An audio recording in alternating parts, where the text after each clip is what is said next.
اے جبرائیل علیہ السلام، جی رب جلیل، آج میرے مصطفیٰ کی بارگاہ میں ایک سوال ہوا ہے، اس عاشق نے سوال کیا ہے، اس کی پریشانی ہے، اس کی نیندیں اڑ گئی ہیں، وہ تڑپ رہا ہے کہ قیامت کے بعد جب جنت میں جائیں گے کیا وہاں بھی حضور کی زیارت ہوگی یا نہیں ہوگی۔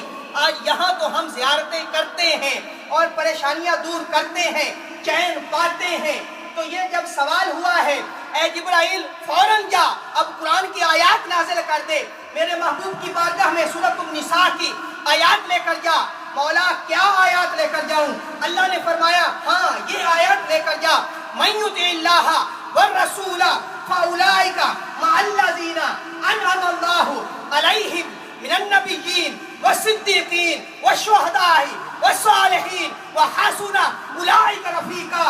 اے محبوب بتا دیجئے کہ جس نے بھی اللہ کی اطاعت کی ہے، اس کے رسول کے ساتھ محبت کی ہے، اور ان کے لیے یہ خوشخبری ہے کہ وہ دنیا میں بھی زیارتیں کرتے ہیں، ہاں جب جنت میں چلے جائیں گے وہاں بھی زیارت سے محروم نہیں رکھا جائے گا، بلکہ صلہ یہ ملے گا، وہاں بھی انہی کے ساتھ ہوں گے جن کے ساتھ دنیا میں محبت کیا کرتے ہیں۔ نعرہ تکبیر، نعرہ رسالت۔ تو جن کے ساتھ دنیا میں محبت ہوگی قیامت کے دن بھی انہی کے ساتھ اٹھیں گے اور پھر جنت میں بھی انہی کی زیارتیں ہوں گی۔ آج ہمیں دیکھنا ہے کہ ہماری محبتیں کن کے ساتھ ہیں، ہم کس سے محبتیں کرتے ہیں، کس چیز کے ساتھ ہماری محبت ہے، کس کو لائک کرتے ہیں۔ آج ہم صاف ظاہر انہی کے ساتھ ہوں گے۔ آج اپنی طرف بھی ہمیں دیکھنا ہوگا۔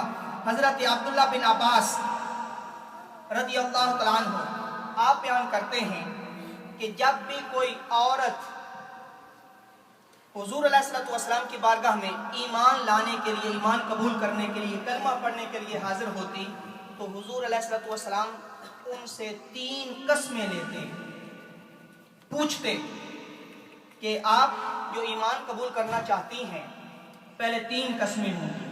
پہلی قسم کیا ہے؟